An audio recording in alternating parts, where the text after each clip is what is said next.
South Korea's decision to end a military intelligence sharing deal with Japan will not necessarily have an immediate effect on security, but it could create problems for the South Korean alliance with the United States, experts warn.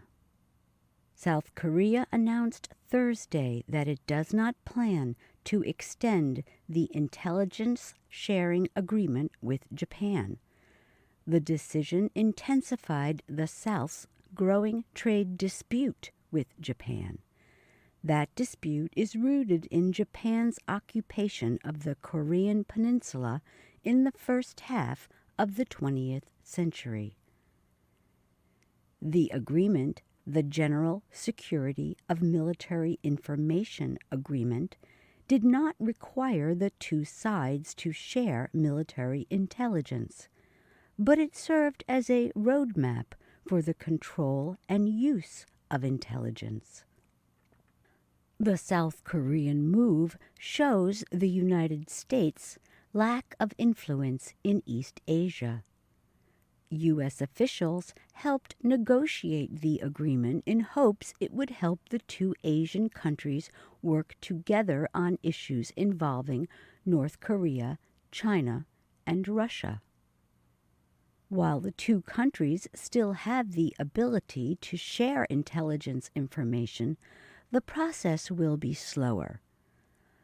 Much of the intelligence will probably pass through the United States first. That could limit cooperation at a time of crisis. It could also affect efforts to collect information about North Korea's nuclear and other activities. North Korea has launched 8 short-range missiles since May. It has also threatened to begin testing long-range missiles. It's not just symbolic. Both sides have too much to gain, says Sung-Yeon Lee. He is a Korea expert with the Fletcher School of Law and Diplomacy at Tufts University in Massachusetts.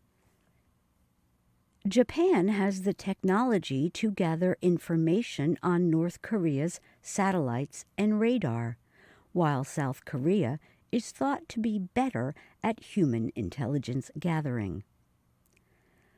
But most importantly, the decision may affect the relationship between the South and the U.S. government. U.S. officials may no longer see South Korea as a reasonable and dependable security partner.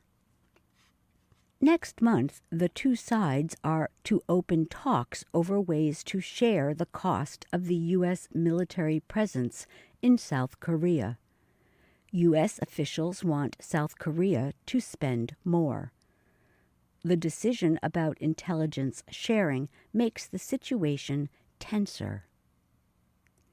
It greatly undermines the credibility of South Korea as a security partner in the eyes of the United States, says Bong Young-shik. He is with the Institute for North Korean Studies at Yonsei University in Seoul. U.S. Secretary of State Mike Pompeo on Thursday said he was disappointed by the South Korean decision. A U.S. military spokesman said there was strong concern and disappointment. Both Pompeo and Defense Secretary Mark Esper had said publicly they hope South Korea would not end the deal. In a statement released on Friday, a South Korean official said that his country had close communications with the United States as it made its decision to end the agreement. He added that his government will work to make sure the U.S.-South Korea alliance is not weakened. I'm Susan Shand.